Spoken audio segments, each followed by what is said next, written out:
네, 안녕하세요. 라쿤입니다. 리액트로 GitHub 블로그 만들기의 두 번째 영상인데요. 이전 영상 내용이 이어지기 때문에 혹시 이전 영상을 안 보셨다면 이전 영상도 꼭 보시길 바랍니다. 두 번째 영상에서는 이전 시간에 띄웠던 리액트 샘플 앱을 GitHub 페이지에다가 올려가지고 외부로 배포를 해보겠습니다. 혹시 이전에 오타가 설명해줬던 Vue.js를 GitHub 페이지로 배포하는 영상을 보신 적이 있으시다면 그 내용과 거의 대부분 똑같다고 보시면 됩니다. 그럼 바로 시작하도록 하겠습니다. 우선 저희가 외부로 띄울 샘플 앱을 한 번 더 다시 보겠습니다. 터미널에서 npm 스타트를 입력하시면 저희가 저번에 띄웠던 리액트 앱을 볼 수 있습니다.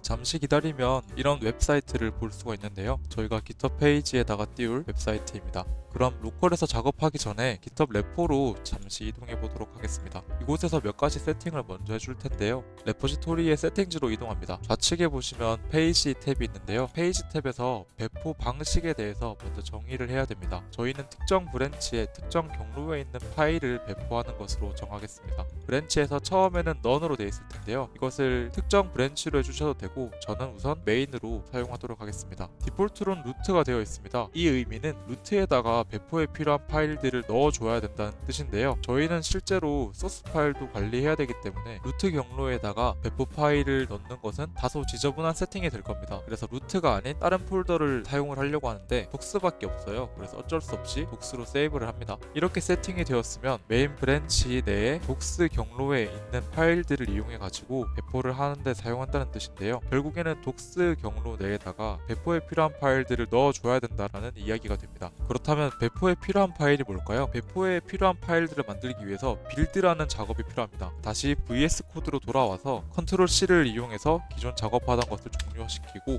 npm run 빌드를 통해서 빌드를 해보도록 하겠습니다. 소스 코드를 가지고 웹을 띄울 수는 있긴 하지만 웹사이트를 배포하는데 불필요한 파일들도 함께 있는 경우가 많습니다. 그래서 효율적인 배포를 위해서 배포에 필요한 파일들만 모으는 과정이 빌드라고 생각을 하시면 되는데요. 이렇게 빌드를 하게 되면 빌드 폴더가 생깁니다. 빌드 폴더 내에 있는 파일들이 배포에 필요한 파일들이라고 생각하시면 되는데요. 결국 이 빌드 내에 있는 파일들이 독스 경로 내에 존재하게 되고 메인 브랜치에 올라가게 된다면 GitHub 페이지는 그 파일들을 읽어가지고 웹사이트를 배포합니다. 그런데 매번 이렇게 빌드 폴더를 독스 폴더로 이름을 바꾸는 것도 엄청 귀찮잖아요. 그래서 애초에 빌드 될 때 독스 폴더 안에 만들어지도록 설정을 하겠습니다. 프로젝트 가장 상단에서 파일을 하나 만들게요. .env라는 파일 안에 빌드 패스라는 환경 변수를 지정합니다. 기존에 있던 빌드 폴더는 일단 지우도록 하겠습니다.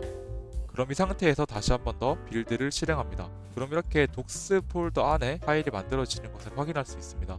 우선 이 상태에서 메인에다가 먼저 한번 올려볼게요. 잘 되는지 한번 확인해 보도록 하겠습니다. 방금 만들어진 폴더를 이렇게 GitHub에 올렸는데요. 독스 폴더가 잘 만들어진 것을 볼 수 있습니다. 시간이 좀 지나고 나서 다시 GitHub 페이지의 내용을 보면은 위쪽에 뭔가 이렇게 더 추가된 것이 보입니다. 비지트 사이트를 해볼게요. 여기에 내가 아까 만들었던 웹사이트 내용이 보여야 될 것 같은데 보이지 않습니다. 설정을 하나 더 해줘야 되는 것인데요. 여기에 있는 이 URL을 우선 복사를 해놓겠습니다. 복사를 한 상태에서 다시 VS 코드로 오셔서 package.json 파일로 갑니다. 해당 파일에 홈페이지라는 키와 그리고 방금 복사했던 제 URL을 밸류로 넣어주겠습니다. 이 상태에서 다시 빌드한 뒤에 메인에 넣어서 확인해 보도록 하겠습니다. 컨피그를 바꾸고 빌드를 다시 한 다음에 GitHub에 다시 넣었는데요. 잠시 기다린 뒤에 다시 한 번 더 제 페이지로 들어가 보겠습니다. 아까 전에 보이지 않았던 내용물이 잘 보이는 것을 확인할 수 있는데요. 그럼 일단은 저희가 아까 로컬에서 만들었던 리액트 앱을 이렇게 해당 URL로 GitHub 페이지를 이용해서 배포하는 것까지는 성공했다고 보면 됩니다. 저희는 이 리액트 앱을 GitHub 블로그처럼 만들어 볼 생각인데요. 블로그처럼 운영한다고 했을 때 보통은 글을 자주 쓸 거잖아요. 사실 npm run 빌드 같은 경우에는 매번 입력하긴 조금 귀찮죠. 배포를 위해서는 꼭 필요한 단계이긴 하지만 저희의 어떤 로직적인 변화가 있는 것은 아니죠. 로컬에서 정상 동작하는 것을 잘 확인했다고 한다면 사실 빌드하는 단계는 그냥 자동화 시켜도 된다고 생각합니다. 그래서 이 부분을 Gitactions라는 기능을 이용해서 자동화 시켜 보도록 하겠습니다.